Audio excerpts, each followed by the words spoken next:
So let me start by saying that Vladimir Putin, as we all know, took power first in Russia a quarter century ago now, almost. And since that time, the country's democratic opposition has shared the fate of other political forces confronting autocratic regimes around the world.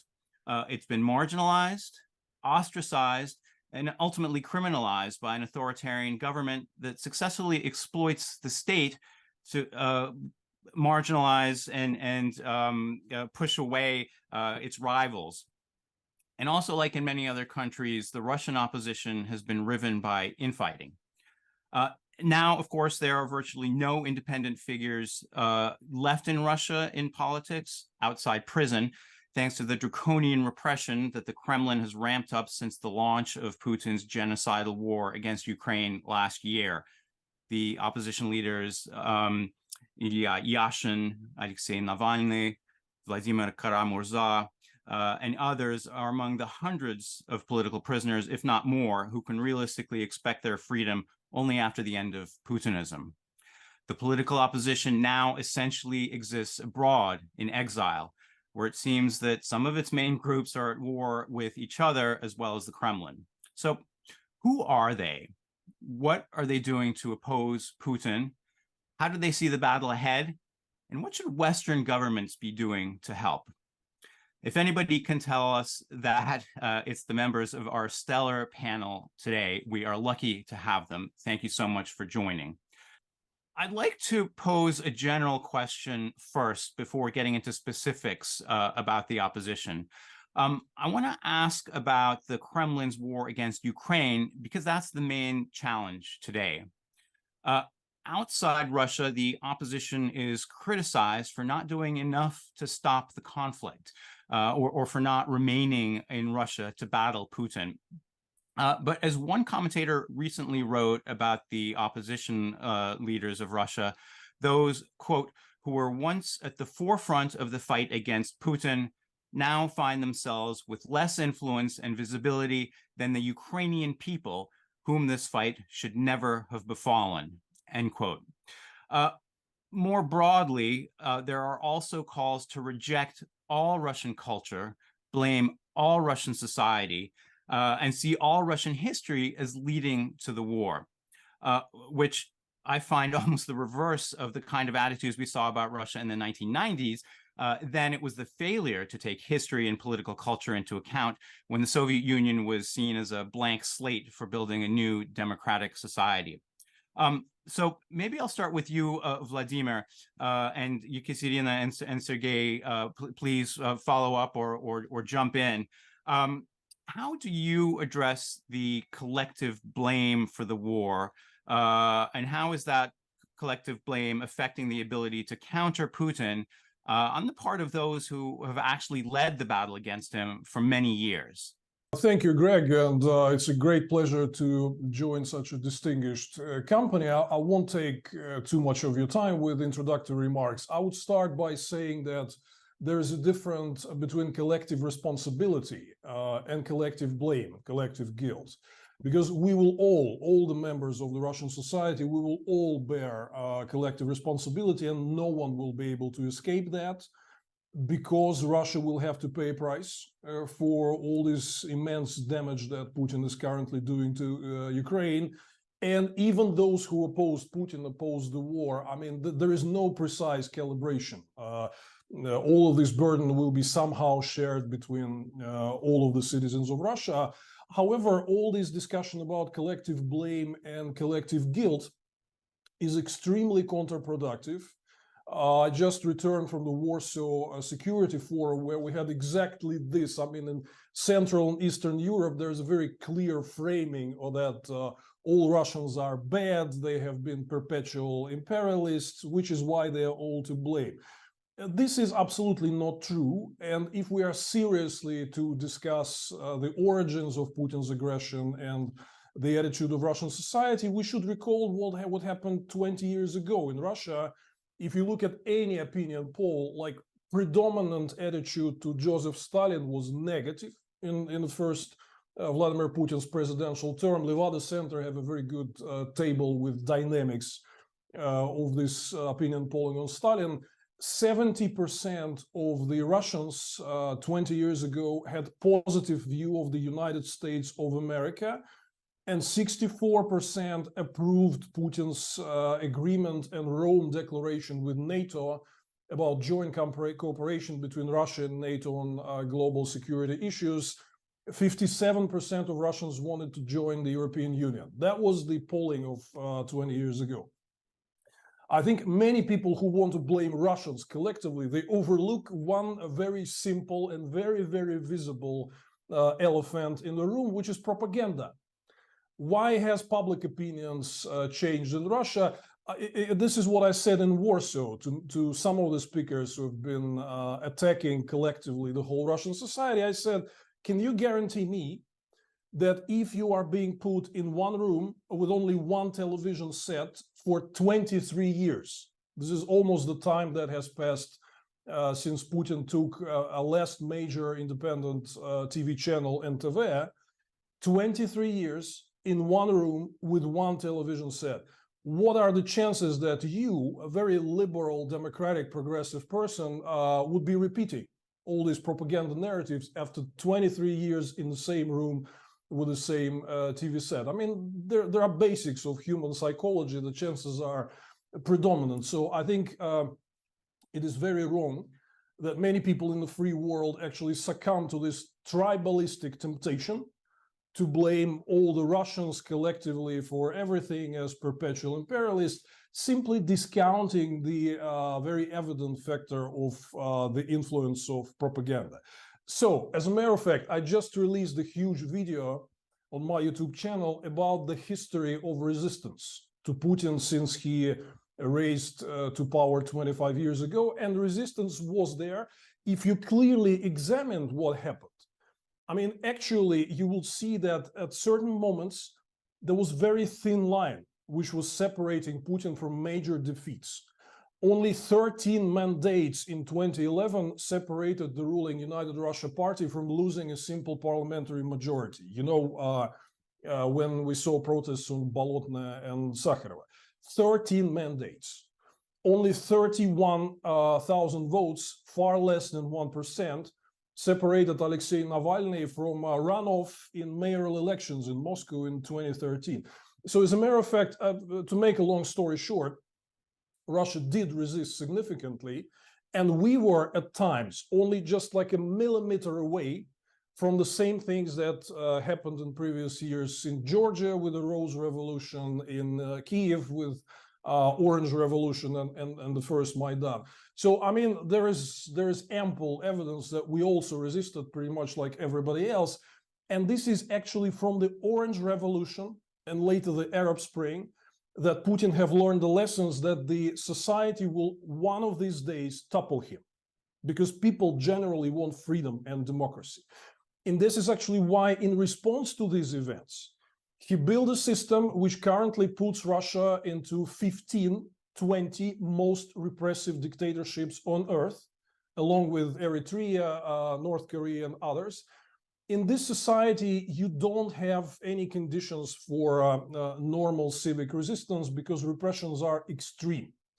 It is not a coincidence that a year before the full-scale invasion of Ukraine, Putin actually, as you rightly said, criminalized the opposition, introducing the so-called extremist criminal case against Navalny organization, basically returning to the 58th article of the Soviet Russian criminal code, anti-Sovietskaya agitatsiya и propaganda, right? So, meaning that we now literally have court decisions which are saying that this one or that one should be sentenced to prison because he was engaged, or her or she was engaged in criminal activities by criticizing the policies of the government.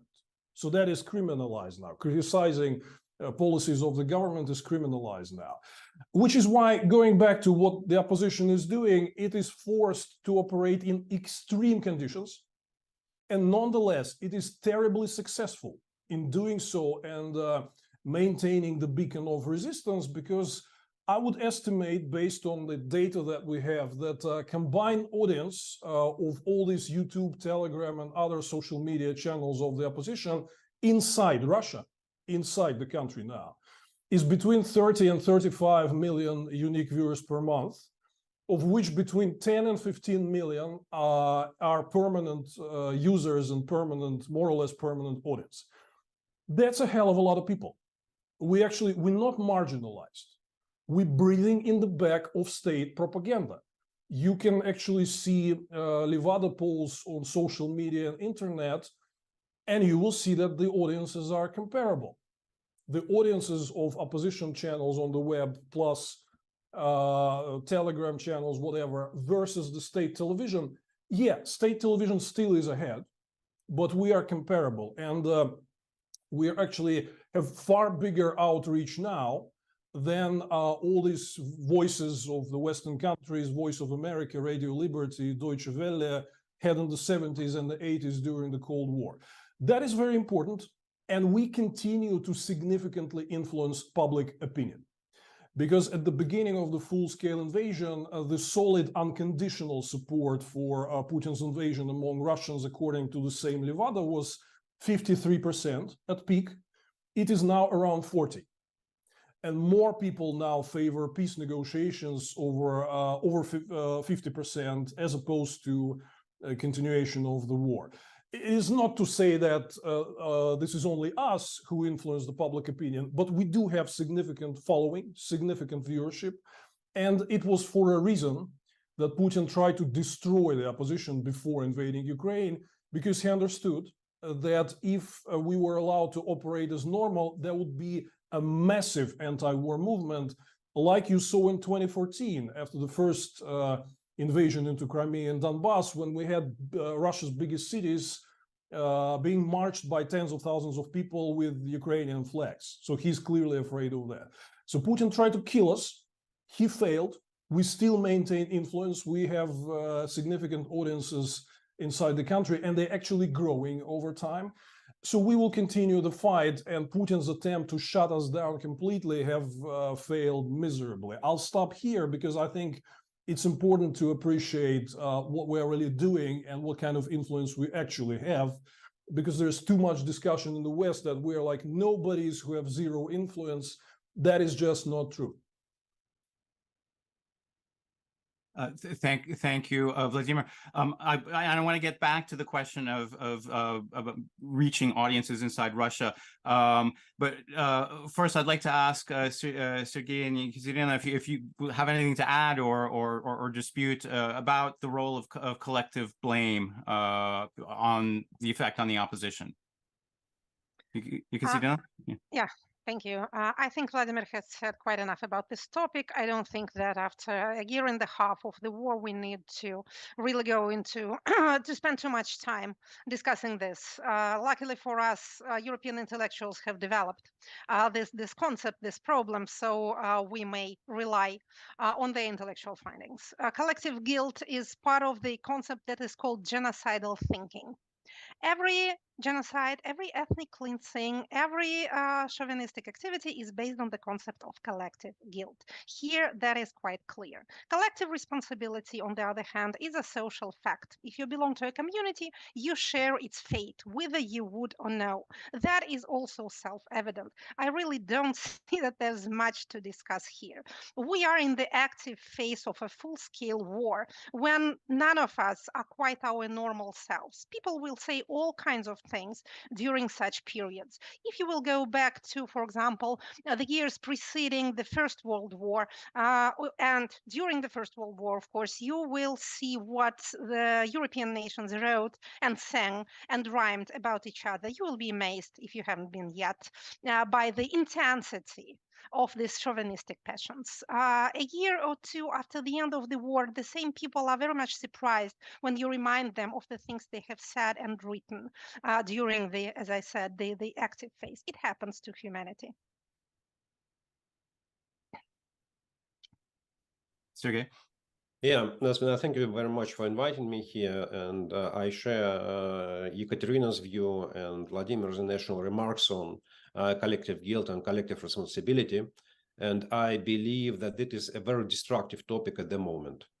It distracts attention of the Russian opposition, it distracts attention of European society, of American society, and instead of helping Ukraine, instead of discussing what's going wrong with Western assistance, war in Ukraine is a war. And all our words can help Ukraine, can help resistance, but they cannot win. In order to win, the West needs to support Ukraine more, not to be too little and too late. That is the most important.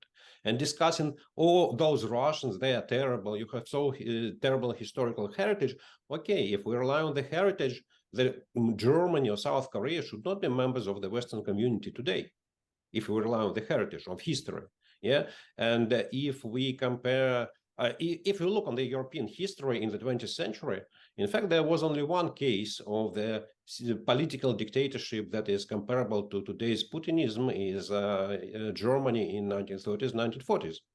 And I'm proud to say that Russian opposition today is much more influential, is much more active than the opposition of Germany in those times, because technology has changed, because the world has changed, because the world is global. Yes, we cannot fight. Yes, we cannot provide a lot of financial assistance. Russian opposition in exile lives a very hard life. And Western countries, European community, European Union, they do all their possible, all their best in order to make our life more difficult. European authorities close banking accounts of Russian opposition. European Commission launches a decree saying that use of private cars by Russian opposition inside Europe is an export activity, and that's why all Russian cars should be nationalized, confiscated. Not Russian assets, not assets of the Russian government, but private cars and private computers and shampoos and underwear should be confiscated because it is export. Yeah, so life is not easy. Life is not so comfortable as we may see it from those discussions. But I am very proud to be a part of Russian opposition, and I believe that altogether, despite all our disagreements, despite all our debates, we do all what we can. Maybe if somebody can do more, okay, give us an advice. We are ready to share. We are open for any ideas. Thank you. Thank you all. So I'd like you to talk a little bit about what's going on among the main opposition forces, and please correct me if I'm wrong, because in my facts, because the situation has been developing, and from the outside, it's a little bit bewildering sometimes. So one of the main political opposition figures today, Maxim Katz, who rose to prominence as a Moscow Municipal District Assembly member about a decade ago, last weekend called for all leading opposition forces, or at least some leading opposition forces, to unite ahead of the next presidential election, which is coming up next March. He said that these combined forces could count on some 30 million Russians to back them. And he named himself, Mikhail Khodorkovsky, the former oil tycoon and political prisoner, and the top figures of Navalny's anti-corruption committee, Maria Pevchikh and Leonid Volkov, to unite and campaign together. He said Khodorkovsky agreed to meet in London this coming Sunday, but the Navalny team declined. More than that, Pevchikh characterized Katz's proposal as an attack on Navalny's group. So, Yekaterina, if I can start with you, can you please sort of explicate a little bit generally what's going on? And I should explain that both you and Sergei are members of Khodorkovsky's anti-war committee. Well, to make things clear, I am in the collective chat, which has been created by the anti-war committee, but I cannot actually call myself a very active member or indeed a member at all. Okay, understood. He said that himself when he was in Washington a couple of weeks ago. Oh, who? Khodorkovsky? Did he? How nice of him. Okay. Being a political scientist, I cannot call myself either an oppositional activist or an activist at all. Indeed, I do not even study opposition. As you mentioned when you introduced me, I study bureaucracy and legislative process.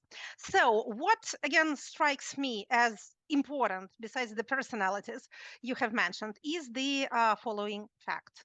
The Russians, as a civic nation, as a community, are first not very good at forming communities. But there are two kinds of things, two sorts of entities that we are extremely good at creating. And these are media outlets and self-help or human rights organizations.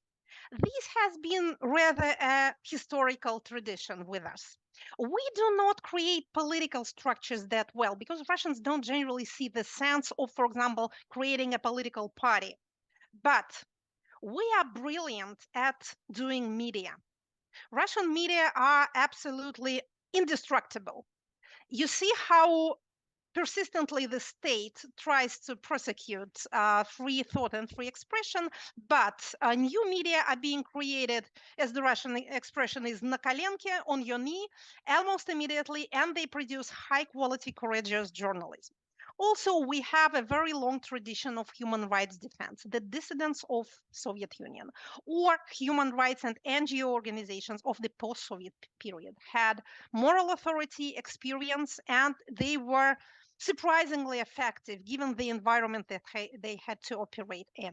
The same thing has continued after 2022, when so many Russians have been forced into exile. And let me remind you that although we do not have, unfortunately, reliable statistical information, it has been well considered that this wave of immigration 2022, 2023 has been more intense in terms of, well, people per month or people per year than even the immigration following the revolution of 1917.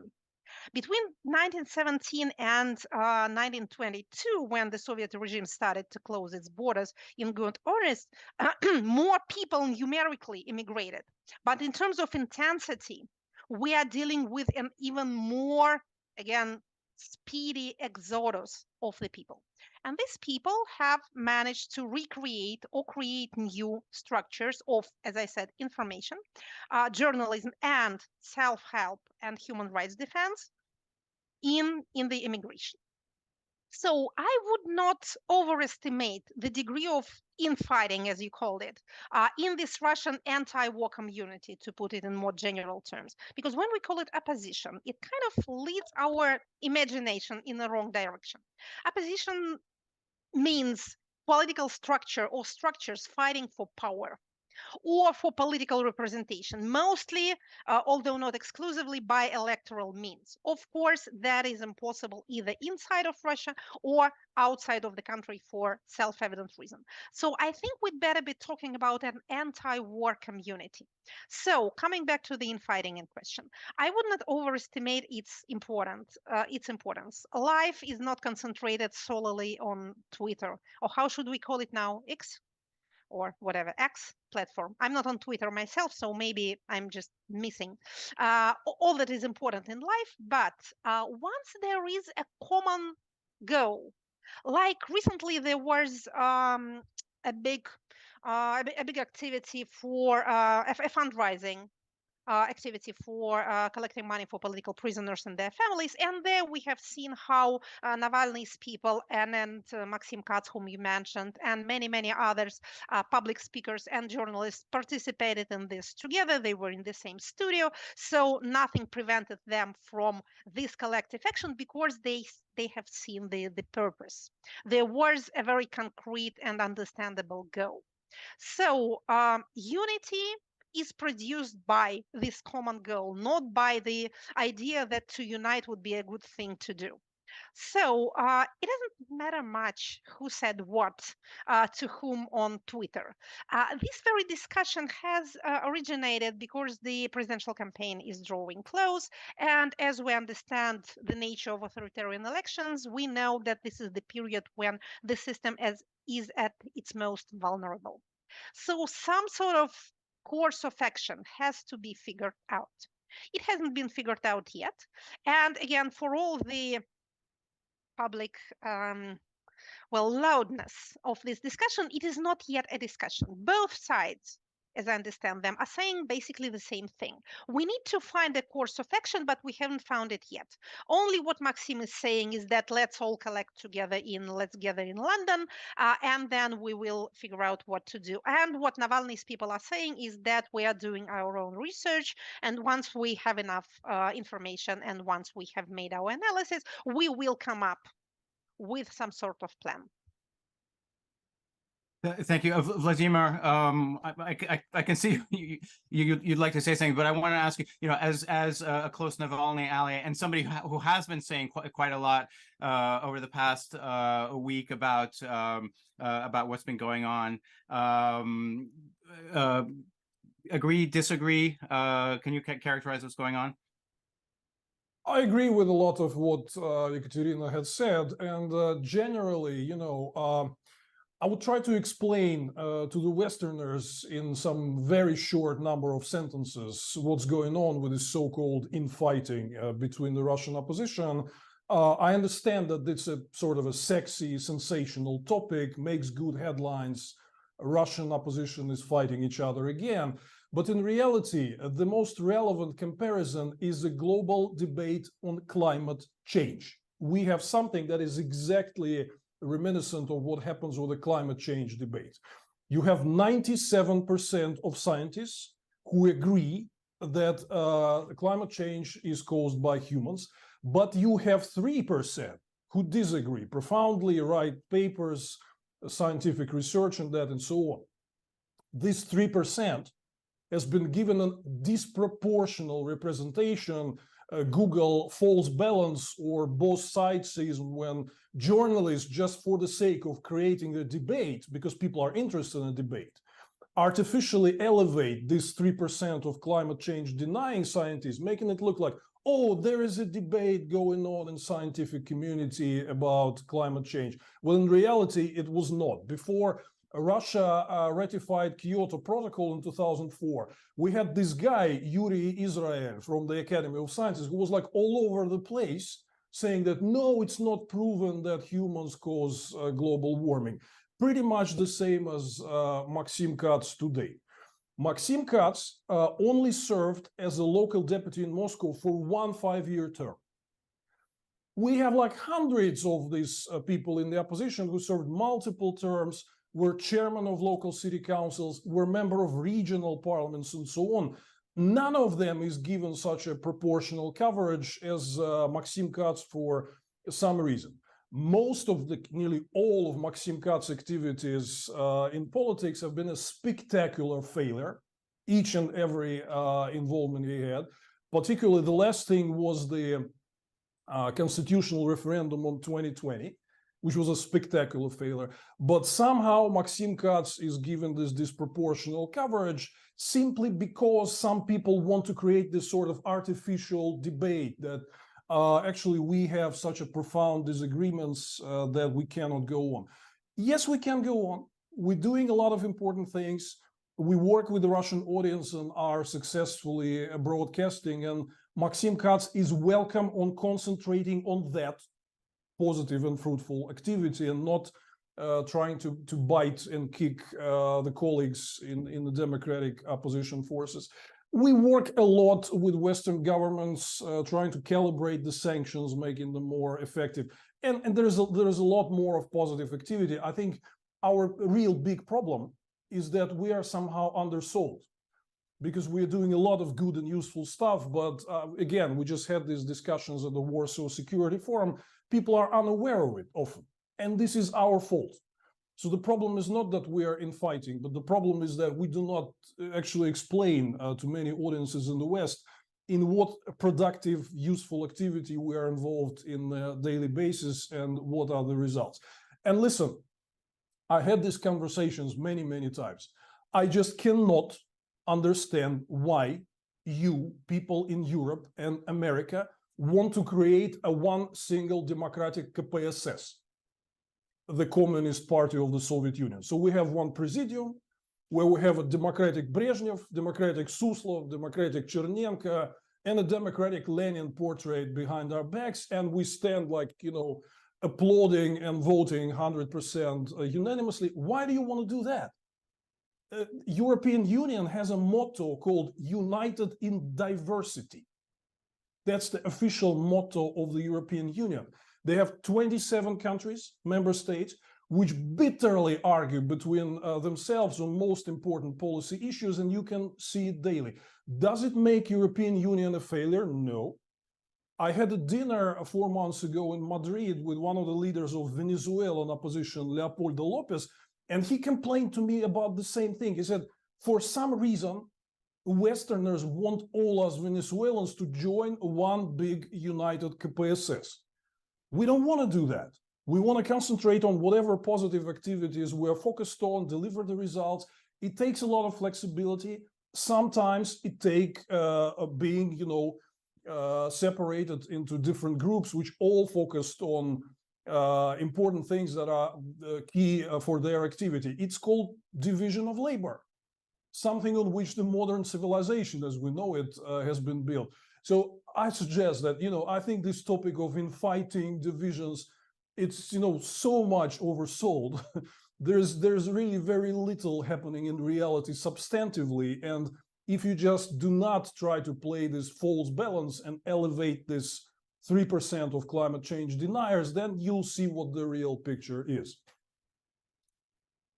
Thanks, Vladimir. Sergey, you have your hand up, but please respond. I will just say, if you don't mind, that Khodorkovsky's group, of which you remember, the anti-war committees, convening a meeting in Berlin later this month for the purposes of gathering together anti-war groups. But let me also just say this. Khodorkovsky himself says he also doesn't advocate a unified opposition, and he says that any such single group would appoint one leader who could become even more dictatorial than Putin.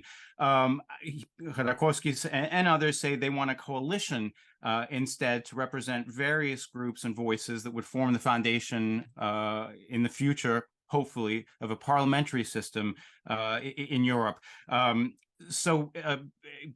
Could you explain the distinction and, of course, respond to what's been said, please? I will try. First, Anti-War Committee is not organization of Mikhail Khodorkovsky. It is an informal club of Russian politicians, Russian businessmen in exile, Russian intellectuals in exile, who are debating their joint views and trying to combine, to concentrate the Russian opposition attention to the problem of the war and the position of the opposition regarding what's going on. So it's not Khodorkovsky committee, and there is no leader in this committee. So that's all of us are equal. Some of us are members of the chart, some of us are active members of the chart, some of us are coordinators, but nevertheless, it's not an formal organization led or financed or what else ever by Mikhail Khodorkovsky or Garry Kasparov or someone else who is in this group. Second, I'm very sad to hear what Vladimir was talking about, because as you rightly mentioned, nobody is proposing to establish KPSS, CPSU, Communist Party.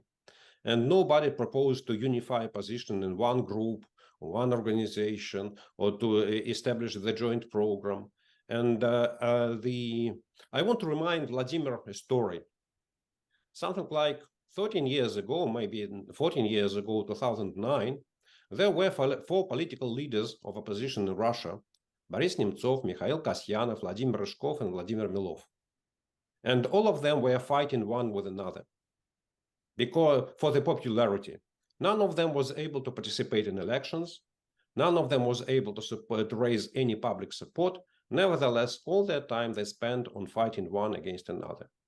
It took us half a year of negotiations and to agree that joining forces, we may reach much more, because by that time, there was only one real problem for us to agree upon, is to fight Putin regime.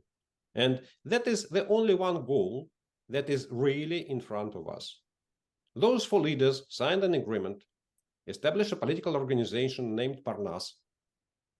And that was I don't know, was it a real trigger or was it just a situational success? But nevertheless, after this organization, after this party was established, the protest movement, opposition movement started to rise in Moscow and all over the Russia. And it resulted in the famous December 2011 meetings in Moscow. Unfortunately, by that time, Alexei Navalny and his team, being very active members of the political opposition, said, okay, we will not join you. And we don't want to agree with you upon anything. Finally, the opposition was not able to agree upon the joint position how to vote in December 2011 elections. And yes, United Russia won the elections with a very marginal votes, maybe because Nemtsov and Navalny, Milov and Navalny, Kasyanov and Navalny, Ryzhkov and Navalny were not able to agree about joint view. What to do together in order to defeat United Russia in elections. Nobody was talking about to win elections. There was no any political party in those elections who represented our views. Nevertheless, our goal was to defeat United Russia, not to allow United Russia to get the majority. And we were very close. Maybe our disagreement was the result that we failed that time. Today, we have only one real problem that is facing us in March 2024. It's not elections. There will not be any candidate we are happy to support. It is a plebiscite, like in any dictatorial regime. And so the only one real view, real position could be, let's try to protest against this plebiscite. Let's try to say no together. And that is the only one story that Maxim Katz proposes. Yeah, nothing else. No organization, no leadership, no programs. Let's try to build a joint, as Ekaterina rightly mentioned, very successful media campaign, because Russian opposition media are very inventive, are very creative. Let's do it together. The only one target we can follow right now in the short run until March 2024 is to say together no to Putin.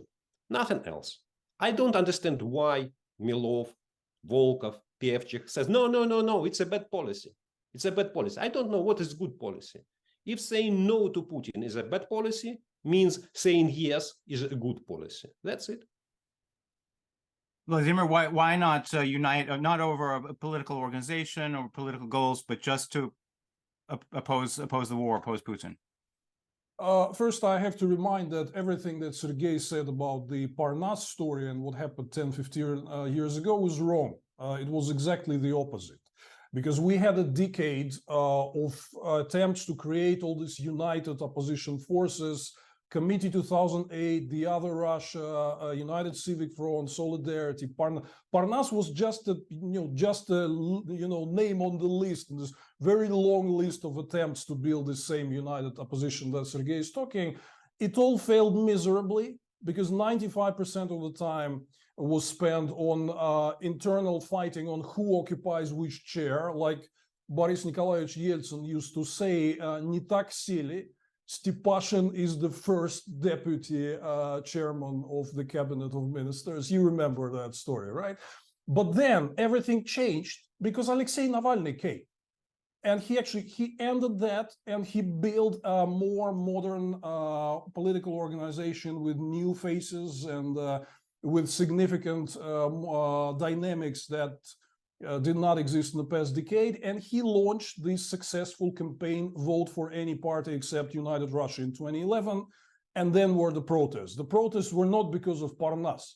Parnas was terribly ineffective, and Boris Nemtsov was advocating for spoiling the ballots, which gathered like a fraction of 1%. But Navalny's campaign was very successful. So I am siding with forces who bring deliverables, who bring results, who just not to try to self-promote themselves by saying, oh, unite with me because I'm sort of sidelined and forgotten. I need to bring myself back on stage. Please unite with me. Why you are so divided, and so on. This is useless talk. If you want to launch a nationwide political campaign aimed at March 2024, elections, whatever, just do it. Just do it. Why do you need to constantly attack Navalny, attack Anti-Corruption Foundation, which is really busy every day doing some really very useful stuff? You want to launch a successful campaign? Go ahead. Be my guest. What stands in your way? No. Here we have this classical tactics of persons who are forgotten, whom no one needs, who are sidelined, who want to bring attention to themselves. The easiest way, how do you generate attention? You attack the most able, the most potent opposition force on a daily basis, accusing it of not being able to negotiate. These political forces say, look, we're busy. Why do we have to unite with you? Because I'm sorry to say, but Maxim Katz has extreme and intolerable reputational problems. That is the why. Pick someone else. Please, Sergey, if you want to have a united opposition for purpose, for presidential election campaign, don't pick a guy with such a severe reputational problems. Pick somebody else. And maybe we will be closer to forging some united campaign in 2024. As has been said, Navalny's team is working on this. They're trying to, we have very complicated situation. No observers allowed at election, electronic voting, which is totally falsified and distorted. We have to come up with some serious plan, not just declarative talk. So, I mean, it will be very good if we stop this discussion about united opposition in forms of personal attacks against Navalny team. Let them do the positive work. They are doing a lot. If somebody has this genius idea how to defeat Putin in 2024, go ahead. I mean, do it. Navalny team does not interfere. It never impedes and never puts any obstacle to all this activity. It is just focused on the positive, useful stuff that they've been doing over the years. Leave them alone, for God's sake. Got it, Vladimir. Sergey, with apologies, we can continue the conversation, but I'd like to move on because there's some important questions that I really like to get to when time is moving on quickly. I'd like to ask about the upcoming presidential election in March, which will very presumably deliver Putin a 6-year term that would take his time in power to 30 years. No one can have any doubt that the election will be a total sham. Nevertheless, could it be seen, at least to some extent, as a reflection of the Russian people taking responsibility for the war and the repression? Because even managed unfree elections can reinforce the impression that the Russian people are to blame, both in the West and perhaps even among the opposition in exile. You can see, let me ask you, is there a danger of more demoralization or the perception in the West after this election, the results with which cannot be affected from the outside of the political opposition? But could this reinforce the sense among the rest of the world that Russia is completely a lost cause? This is exactly one of the goals that autocracies pursue when they conduct elections. As you mentioned at the very beginning, Russia's political regime is not unique at all. We call it, in political science, we call it an authoritarian learning or authoritarian international. Autocracies learn from each other. They share best practices for keeping in power. And one of the tools that they use for keeping in power and to re-legitimize themselves is this thing called authoritarian elections. Authoritarian elections are almost as important as democratic elections in a democracy, but in a different way and for a different reason. Authoritarian elections are a two-pronged exercise. It's an exercise for the bureaucracy, which has to conduct these elections and demonstrate their loyalty and their effectiveness. It's like a big festival.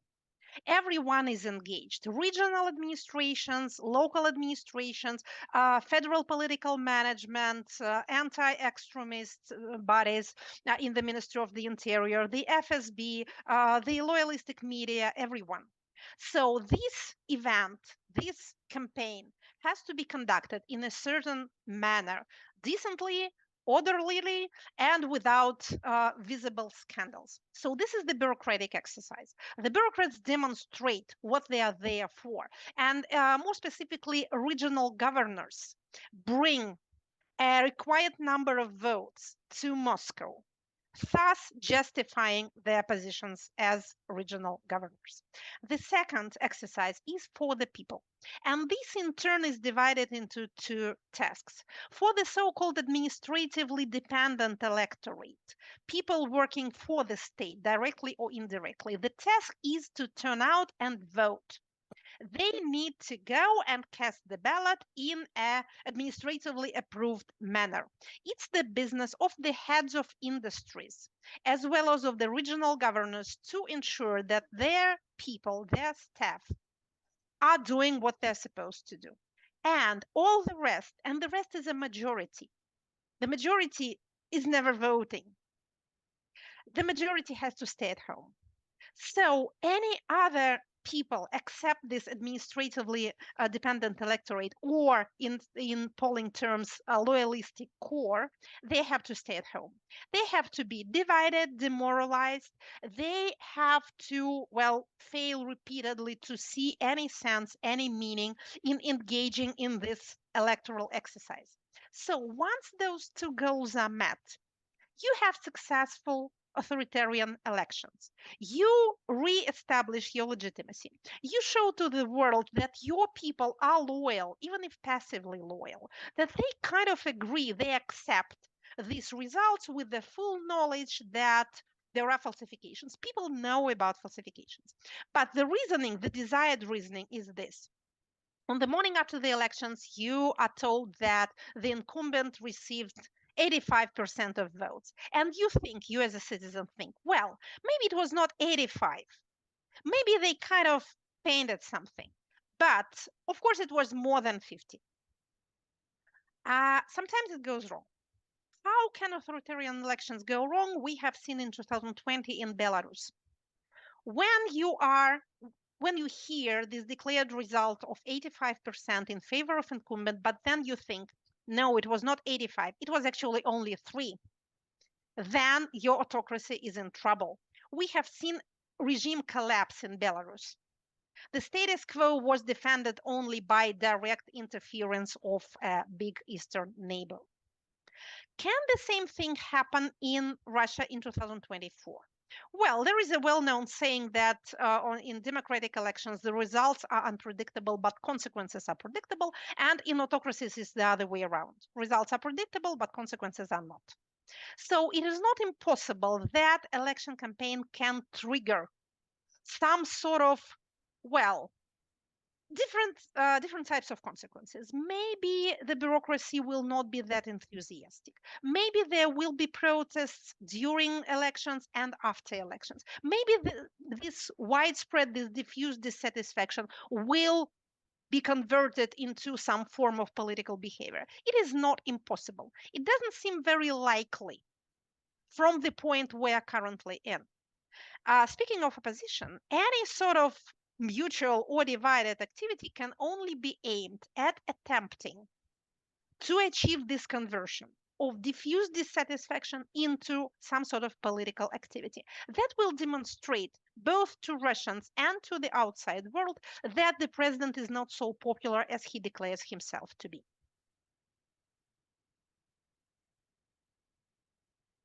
Thank you, Ekaterina. I see we've got 5 minutes until we're at the top of the hour. If you don't mind, we'll go on another 15 minutes and we'll get to the Q&A there. There's one more last question of mine that I'd like to pose to you, Sergey, about the West, and then happy to return to the March election and to unify, not to unify. What's the importance? The role of Western governments, Sergey, they've been accused by some of not actually wanting to remove Putin, of fearing regime change because of the concern that Russia could fall apart into an unmanageable chaos. Are those worries justified? And also, I'd like to ask, what is the best way that the West can support the Russian opposition? A short step back. Elections in authoritarian regimes or in dictatorship are very funny. And if the West is interested how it should treat the results of March 17th next year presidential elections in Russia, I can only laugh. In 1936 and in 1938, there were elections and referendums in Germany, in Nazi Germany. In both cases, Nazis party list got 99+% of votes, and 99% plus of voters voted for occupation of Rhineland and annexation or Anschluss of Austria. Does it change anything in the nature of Hitler regime? Should we really discuss, is 99% a real figure? Or maybe it was 79, or maybe it was 37. So presidential elections in Russia are not elections. It's a shame, it's a fake.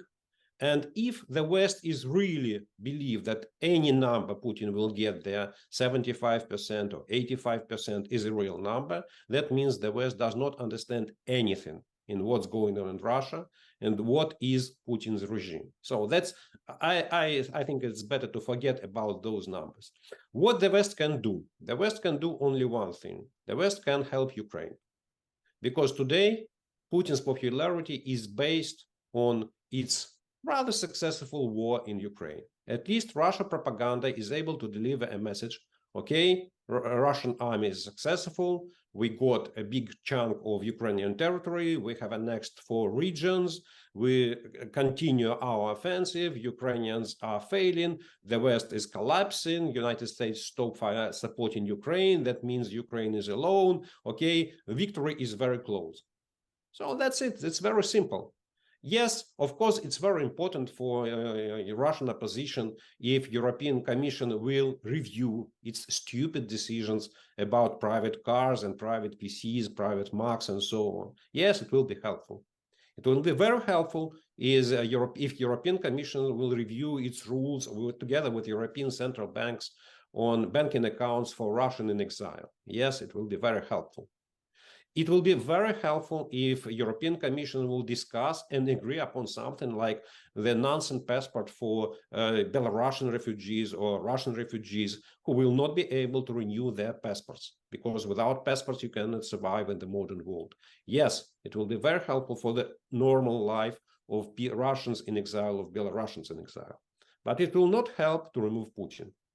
Today, the only one factor that helps Putin, that may help removal of Putin, is Ukrainian victory, military victory. It's very simple, it's very straight, and don't look for any other answer. Thank you. Thank you, Sergey. So we'll go on for another 15 minutes, and I'll take questions from the Q&A chat. I will do my best to get to as many as possible, and I apologize for those I can't get to. I'll start with a question from Walker Trimble, and he asks, is it not the case that coordinated efforts of the opposition work better, and that media and social work has its limits? And I'll return to you, Sergey, because maybe you can incorporate a follow-up to a response to Vladimir from earlier. It's a nice question, but once again, you have to remember what was said today during our discussions, that any political activity opposing Putin is criminalized in Russia. So any public activity in Russia, any oral activity, Twitter activity, Telegram activity, YouTube activity, if you say something, you can be sentenced to spend years in jail. So it's very difficult to agree upon or to promote any public activity, political opposition activity within Russia. All what we can do is to run media resources, to promote information, to disperse information, to try to reach Russian audience that is within Russia, and to explain what's going on. And nobody answering to Vladimir's position. Unfortunately, he didn't give the answer. Is he ready to support Putin on the plebiscite or not?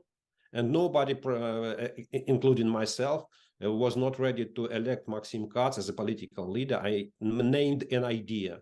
If Vladimir Putin says that 2 by 2 is 4, he is right.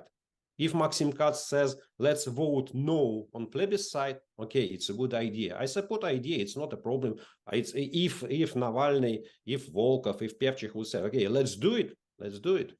And nobody in April this year, all opposition forces, intellectual forces of Russia in exile, except of Navalny's group, were present in Berlin.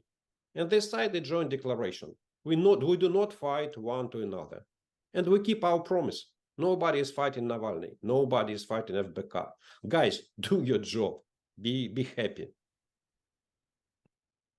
We'll take a question from Joseph Bradley, who writes that it appears that the anti-war movement consists mainly or exclusively of non-state actors. At the critical moment, will the movement need state actors to weaken the state's ability to retain its monopoly of power? Let me go to Vladimir for that. Ekaterina and Sergey, if you'd like to jump in, please do. Greg, it's easier said than done because many people who mull split of the Russian elites have very little idea what they're talking about, because these elites are extremely strongly consolidated for a reason. They are part of an integrated monopolistic system that has been emerging over the quarter of a century. So you don't, take them out just like, peanuts from a cup. There's a reason why in over a year and a half since the beginning of the full-scale invasion, there's been zero split of the elites, and only some very few really secondary or tertiary figures have said something against the war and so on. They are intertwined for a reason. I wrote in detail about that. There's my lengthy piece in the independent Russian media outlet called The Insider. It's also translated into English. You can find it there in opinion section. I would not repeat it, but it will be great if some of the state actors join us. But there are reasons why this is not happening. These reasons are so serious that we should not be expecting. There is no life in the solar system except on Earth. Sorry, we haven't discovered yet. So it will be good if we find suddenly some alien civilization right here in our proximity. But, many years of efforts have been fruitless so far, and for a reason. So I think that's the case with split of the elites. All hopes for it are not really based on the actual analysis who these elites are and how they behave. So I think it's a bit unrealistic. Thank you. Next question from Christian Forstner, and maybe this should go to you, Ekaterina. Would it be legally possible to nominate Alexei Navalny as candidate for Russian president? And I guess the question to Vladimir and Sergey as part of this, if so, would you agree to nominate Alexei Navalny? No, it's legally impossible because he's serving the term. But I think this leads us to a more broad question. Should the anti-war Russia, wherever it is situated, nominate a candidate on these elections with the full understanding that this person will not be registered as a candidate, but even with an understanding that this person should be, at the moment of nomination, rather be situated outside of Russia, because there will be immediate risk of violent death, to put matters simply. Should we have this kind of virtual campaign headed by somebody with enough visibility, moral authority, political history to be a uniting figurehead of this anti-war campaign? This is a question which demands, I think, serious thinking. Again, none of the parties mentioned during this discussion have come up with any decision as to either the fact of participating in these elections or the manner of this participation, if participation is decided upon. There are two ways of participating in elections. There is direct way, like you try to run and engage the sympathies of the electorate. And there's the secondary participation, the one invented by Navalny team, the smart voting. When you cannot run, you cannot have your own candidate, you cannot have your own party, but you vote for the second best option, or rather for anyone rather than the ruling party or the incumbent. I think the situation in March in 2022 will be such as to prevent either direct participation, that is clear, you cannot have a candidate, or even indirect participation, because telling people to vote for Gennady Zyuganov will be both reputationally damaging and politically fruitless, because the anti-war people will not do that, and there will be no other candidate, no anti-war candidate, because again, that is the main point. The main point in which you disagree with the current Russian leadership is exactly about the war. And as I think Vladimir said in the beginning of our discussion, the hardcore supporters of the war are by no means a majority. You have cited, I think it was you, Gregory, you have cited the figures of Levada polling center, but recently the head of TEOM, which is the state-owned sociological service, said in a public interview that the militarist core are 10 to 15%. And the rest of the Russian people, as in his words, didn't want this war. They would not have started it in the first place, but now they're in it. They think that we have to go on because there are no other options. But they are not hungry for territorial conquest, quote unquote. So that is the situation in the estimation of the most pro-Kremlin sociologists out there. In this situation, I think there may be at least some food for thought in this direction. But again, you cannot participate in elections directly, and you cannot participate by proxy, because all your proxies will be pro-war. Thank you. Sergey? Just a very short add to what Ekaterina said. Alexei Navalny is not able to be nominated for another 20 years after he will be released from the prison according to the current Russian laws. So that's the answer to the question. So we have a question, a rather long, interesting question from Vladimir Lumelsky. If I hope he doesn't mind that I will sort of summarize that and sort of add it to a question about legitimacy, the discussion that we've been having and will be ongoing. But because today's opposition leaders haven't been elected and in that sense don't have a formal popular mandate, one view is that in order to build trust among supporters, they should be trying to represent the interests of the hundreds of thousands, maybe a million more Russian exiles abroad in various countries around the world. Maybe back to you, Sergey. Is that should that be an important goal? I think it's a stupid idea. Because it will move us to debate about personalities, as Vladimir did, about who is more important, who is more influential, who is counting votes, and is he right or is he not? And it will distract us from our only target at the moment, at today's life, to defeat Putin, to make all possible Putin to collapse. And that's it. All our disagreements about what is our economic program, should we revise privatization, what is our social policy, how we'll rebuild our education, it's a problem for the next free elections, if and when. Today, we have no disagreements in principle. Our principal agreement is to defeat Putin and to make Russia a democratic country with free elections. So free and fair elections. So, and that's why to try to launch elections today for the people who live in dozens of the countries, I think we will spend time, money, efforts, and it will be a great hassle. And finally, okay, somebody will receive 27%, another will receive 21%, somebody will receive 2.5%, and what of that? We will be enemies among ourselves, and we will forget about our problems, real problems. Thank you. We have a question from Jackson Lopez, and maybe this should go to you, Vladimir, because you mentioned this. How involved are Russian opposition groups in lobbying Western governments to take decisive action in Ukraine, i.e. sending heavier weaponry? Has this changed since the outset of the war, and what are the implications for future cooperation with Western governments? Yes, we do cooperate very actively. Again, early this morning, I just arrived back from Warsaw. I spent 2 days in the Warsaw Security Forum, and actually you can watch a lot of discussions that took place there.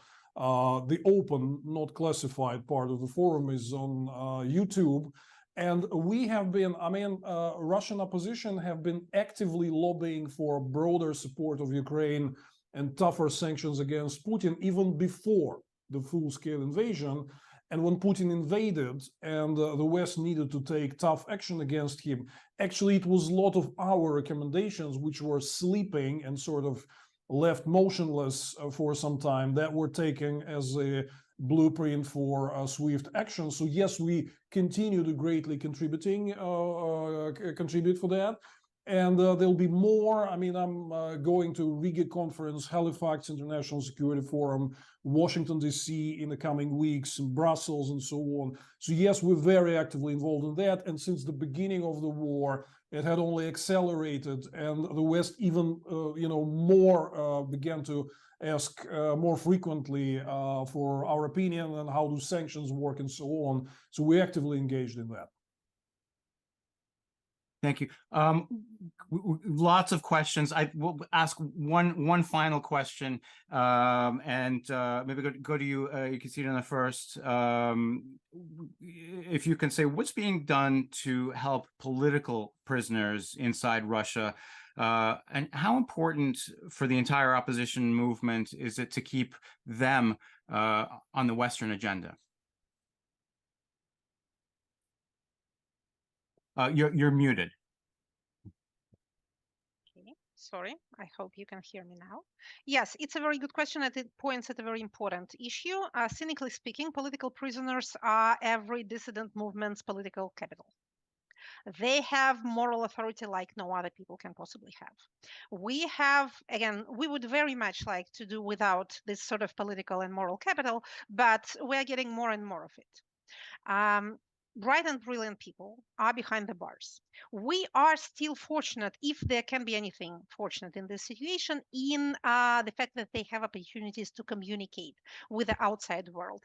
That it is indeed a fortunate situation can be seen in comparison with Belarus, where there are hundreds and hundreds, thousands of political prisoners after 2020 and even earlier, and for months even their families cannot get any information about them. We are not there yet, although I must say as a political scientist that our sister country, Belarus, is usually about 2 years in advance of Russia in terms of its political development. So we may arrive there yet. But we are not there at the moment, so these people can communicate with the outside world, and they do it quite regularly and actively, like Alexei Navalny does, like Ilya Yashin, like Alexei Gorinov, Zhenya Berkovich, and other political prisoners. There's quite a movement, of which I'm a modest part, of writing letters to political prisoners and receiving answers. By the way, I was surprised to learn the fact, you always learn new things when you communicate with the Russian prison system, that of course there are no radios and TVs only turned on one official channel. And since there are no newspapers, the way people inside prisons get news is by their lawyers or their relatives printing out transcripts of what we say, dear colleagues, and then bringing them to prison. So transcripts of political programs on YouTube are a very valuable commodity in the political prisoners environment.